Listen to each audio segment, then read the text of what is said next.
Nagbubukas ang pelikula sa lungsod ng Amsterdam, tiniis ni Aziz ang isang nakakainip na trabaho sa opisina kasama ang isang manager na nakakatakot sa kanya, ginagawa siyang magtrabaho ng dagdag na oras, at binabayaran siya ng halos sapat upang mabuhay. Hindi tulad ni Aziz, ang kanyang kapatid na si Mo ay hindi nagtatrabaho. Ginugugol niya ang kanyang oras sa mga party at patuloy tinatawagan si Aziz sa opisina upang subukang kunin siya na sumama sa kanya. Kaya naman laking gulat niya nang anyayahan siya ng crush niyang si Tess na makipag-date, at tinanggap naman ni Aziz na makipagkita sa kanya. Maraming panunukso mula sa kanyang mga katrabaho, sa kasamaang palad ay nakuha din nito ang atensyon ng manager, na labis na naiinggit at pinaalis si Aziz, gamit ang katotohanang ang kanyang kapatid ay palaging tumatawag sa kanya habang oras ng trabaho para makaabala sa kanya bilang dahilan. Sa lahat ng kanyang mga gamit sa isang kahon, pumunta si Aziz upang tingnan kanyang kapatid sa party, ngunit sa halip na magpakita ng simpatiya, natutuwa si Mo sa pagpapaalis kay Aziz dahil ibig sabihin nun pwede na silang magbukas ng negosyo ng magkasama. Dahil si Mo ay walang kwenta, hindi siya mapagkakatiwalaan ni Aziz sa ganoong bagay, at nag-trigger ito ng argumento kung saan naghagis si Mo ng bola na aksidenteng tumama sa kasintahan ng may-ari ng bahay. Bilang paghihiganti, ipinadala ng lalaki ang kanyang mga thugs si Nolan at Jeffrey para bugbugin sila. Habang tumatakbo ang iba pang partygoers, nagsimula na ang apat na lalaki isang away kung saan hindi maraming tama bago sila arestuhin ng mga pulis. Sa kulungan, silang apat patuloy na nagtalo hanggang sa dalhin din ng opisyal na si Kim ang bilanggo sa mga selda, at nagsimula na ang lahat ng lalaki sa pagtama sa kanya maliban kay Aziz. Para tumahimik sila, tiniis silang lahat ni Kim. Nang sumapit ang gabi, patuloy na hinihintay ni Tess si Aziz sa opisina, ngunit halatang hindi siya nagpapakita, kinuha ng manager ang pagkakataong maipasa si Tess, ngunit tinanggihan niya ito, na iniwan siyang bigo. Sa sandaling iyon, isang nakakatakot na bola ng apoy ang lumitaw sa kalangitan at ang manager ay nagmasid sa takot habang ang bagay na ito ay bumagsak papasok sa gusali. Nararamdaman ng mga nasa kulungan ang pagyanig ng lupa at isang alarma, ngunit inaakala nila ito sa isang lindol at nagpas siyang matulog. Kinaumagahan, unang nagising si Aziz at natuklasan bukas ang mga pintuan ng selda. Ang mga lalaki ay hindi nag-atubiling tumakas at habang si Mo ay nagsimulang makipagtalo kay Nolan at si Jeffrey muli, sina Aziz at Joris ay bumaba sa pasilyo upang mag-imbestiga, ngunit misteryosong walang mahanap na tao sa paligid. Nang umakyat ang grupo, nakuha nila ang kanilang mga telepono sa locker at nalaman ni Aziz na mayroon siya 15 mensahe mula kay Tess, na nagsasabing siya ay natigil sa opisina at mayroong mga halimaw sa lahat ng dako, kaya kailangan niya ng tulong. Napagtanto ni Aziz na ang istasyon ng pulisya ay isang gulo, at kapag lalabas siya kasama ang iba, makikita nilang sinakop ng mga zombie ang lungsod. Isang matandang babae na zombie agad na lumapit sa kanila para lang pigilan si Kim, na hindi nag-atubiling i-shoot ang zombie bago hilahin ang lahat ng mga lalaki pabalik sa loob ng istasyon. Pagkatapos ay binuksan niya ang TV para panoorin ang newscaster na si Jan na ipaliwanag kung ano ang nangyari. Lumalabas na isang Russian space probe ang bumagsak sa gusali ng opisina at ang mga bahaging nahulog sa buong lugar ay nagkalat ng virus sa anyo ng berde putik na nagiging zombie ang mga tao. Ang lungsod ng Amsterdam ay selyado na sa pamamagitan ng anghukbo, at sinumang nakaligtas na hindi pa nahawahan ay maaaring lumapit sa alinman sa 3 ligtas na mga lugar sa hangganan ng lungsod. Habang sinusubukan ng isang nag-aalalang si Aziz na tawagan si Tess nang hindi nagtagumpay, tumingin si Nolan sa paligid ng mga silid at nakakita ng bowling ball kung saan hindi niya sinasadyang naipit ang kanyang mga daliri. Gusto ni Kim manatili sa loob ng silid na iyon hanggang sa dumating ang hukbo para sa kanilang sariling kaligtasan, ngunit sa sandaling iyon, ilang mga zombie ang namamahala na makapasok sa loob at ang grupo ay walang pagpipilian kundi labanan sila, gamit ang random na mga bagay sa opisina tulad ng stapler, keyboard, at fan. Ang bowling ball ni Nolan ay medyo kapaki-pakinabang dahil pinapayagan siyang basagin ang mga ulo ng mga zombie ng madali. Kapag nakalaya na sila sa panganib, sumakay ang grupo sa isang police car at nagtangkang palayo, ngunit dahil patuloy na nasagasaan ng sasakyan ang mga zombie, sa lalong madaling panahon ito ay natatakpan ng berdeng putik at masyadong mapanganib na manatiling nakahantad dito. Nag-iisip ng mabilis, pinaalis ni Kim ang lahat ng sasakyan at habang sinisipa niya ang anumang zombie na lumalapit, dinadala niya ang mga lalaki sa isang tindahan. Si Aziz sa partikular ay kailangang kaladkarin dahil siya ay patuloy na ginulo. Ang tanawin ng gusali ng kanyang opisina na may probe sa itaas. Sa loob ng tindahan, si Aziz ay nakatanggap ng tawag mula kay Tess, na magaling ngunit nangangailangan pa rin ng tulong upang makatakas sa gusali. Nangako si Aziz na ililigtas siya, ngunit kapag sinabi niya sa iba, ang lahat ay tinatawag siyang baliw at ayaw sumama sa kanya, kahit paano gumagalaw ang kanyang talumpati tungkol sa pagliligtas sa inosente ay. Nagpasya si Kim na susubukan nilang makarating sa isang ligtas na lugar, ngunit bago umalis, ang grupo ay kumukuha ng maraming kapaki-pakinabang na kagamitan hanggat maaari mula sa tindahan, kabilang ang pangalawang bowling ball para kay Nolan. Isinasaalang-alang din ni Mo na kunin ang pera mula sa cash, ngunit itinuro ni Yoris na ito ay hindi gaanong at maaari silang tumigil sa bangko na kanyang pinagtatrabahuan. Pagkatapos, ang grupo ay nakarating sa isang gasolinahan, kung saan sinimulan nilang tingnan kung anong sasakyan maaari nilang kunin. Gusto pa ring umalis ni Aziz na mag-isa para iligtas si Tess, na nagudyok kay Kim na sampilan siya ng marami beses upang subukang ipakita sa kanya ang dahilan. Sumakay sina Jeffrey at Mo sa isang limousine at nakahanap ng sikat na mga awit na si Ben sa likod, hindi sinasadyang mapatay siya nang may dumating na grupo ng mga zombie at ang mga ingay. Nang laban sa labas ay natakot si Mo sa hindi sinasadyang pagbaril, dahil walang nakakaalam sa kanila kung paano mag-jumpstart ng kotse, kailangan nilang mag-isip ng ibang plano para magpatuloy. Bumalik sila sa mga lansangan, ipagtanggol ang kanilang sarili sa abot ng kanilang makakaya sa pamamagitan ng paggamit ng mga bagay na kinuha nila sa tindahan, ngunit ito ay hindi masyadong epektibo. Mabuti na lang at napagtanto ni Jeffrey na malapit sila sa isang garahe na pagmamay-ari ng kanyang kaibigan si Ruben, na nagtatrabaho doon kasama ang dalawa pang mekaniko, at pinapayagan silang pumasok ng walang problema. Ngayon naligtas na silang muli, humihingi ng paumanhin si Kim kay Aziz dahil sa pagtama sa kanya. Si Ruben at ipinakita ng kanyang kaibigan sa grupo na natuklasan nila na ang berdeng slime ay gumagawa ng napakalakas na enerhiya na pinagmulan na maaaring magpatakbo ng sasakyan. Gayunpaman ang mga bagay nang mapansin ni Jeffrey ang pangatlo nawawalang mekaniko, naging zombie na pala siya at nakadina sa pader. Ang gustong patayin ng grupo ang halimaw, ngunit hindi sila pinayagan ni Ruben at inilagay ang sarili sa pagitan ng zombie. Ito ay isang kakilakilabot na ideya, dahil ang zombie ay hindi naaalala ang kanyang mga kaibigan at kinagat si Ruben bago putulin ang mga kadena para salakayin ang iba.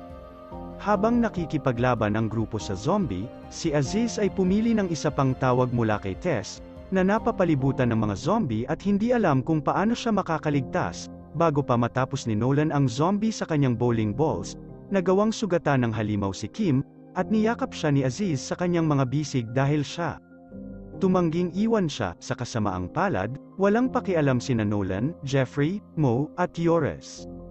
At umalis sila sakay ng slime-poured truck para hanapin ang bangko ni Yoris. Sa sandaling makarating sila sa bangko, binuksan ni Yoris ang safe at sinimulan ng grupo ang pagpuno ng maraming bag ng mas maraming pera hanggat kaya nila. Si Nolan naglilibot at nadiskubre na ang mga nagtrabaho ay may birthday party nang dumating ang mga zombie, at mukhang napakasarap ng birthday cake para hindi subukan.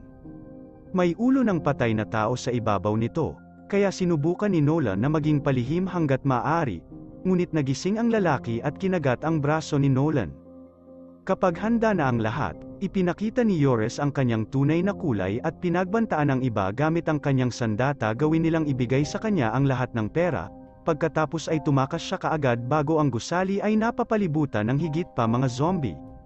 Natuklasan ni Jeffrey at Mo na nakagat si Nolan at itinuro ni Mo na dapat alisin ang braso, ngunit ang kanyang ideya ay mabilis na tinanggihan. Samantala, bitbit ni Aziz si Kim sa isang cart mula sa garahe at papunta sa office sa building niya. Nang magising si Kim, napansin niyang sunod-sunod ang mga zombie sa kanila, kaya pinapanatili niya ang mga ito sabay gamit ang isang maze. Habang bumubuti na ang pakiramdam niya, ibinaba niya ang cart at naglalakad sa tabi ni Aziz, ipinapaliwanag kung gaano siya kahanga-hanga sa katotohanang gusto niyang iligtas ang kanyang kasintahan. Gayunpaman nang umamin si Aziz na hindi siya nagpatuloy sa first date nila ni Tess, nagalit si Kim at sinaktan ulit siya bago tumanggi na tumulong. Sa sandaling iyon, si Aziz ay nakatanggap ng tawag mula kay Mo, humihiling din ng tulong dahil sila ay natigil sa loob ng bangko. Tumatawag din si Tess, at ngayon ay kailangang pumili ni Aziz sa pagitan ng babaeng gusto niya at ng sarili niyang kapatid. Sa bangko, si Nolan ay nagsisimulang samuka ng berdeng putik, ibig sabihin ay walang pagpipilian sina Jeffrey at Mo para patayin siya.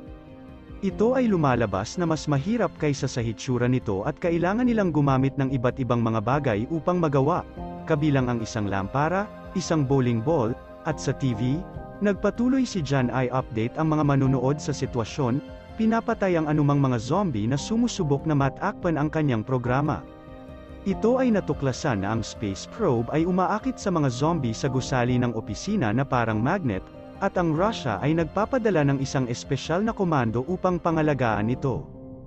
Dumating sina Aziz at Kim sa bangko at makaabala sa mga zombie sa pamamagitan ng pag-activate ng alarm ng kotse, na nagpapahintulot sa kanila na makapasok sa bangko at iligtas si Jeffrey at Mo. Tumakas ang grupo ng mabilis hanggat kaya nila para lang makaalis sa ground kapag may mga zombie palibutan silang muli.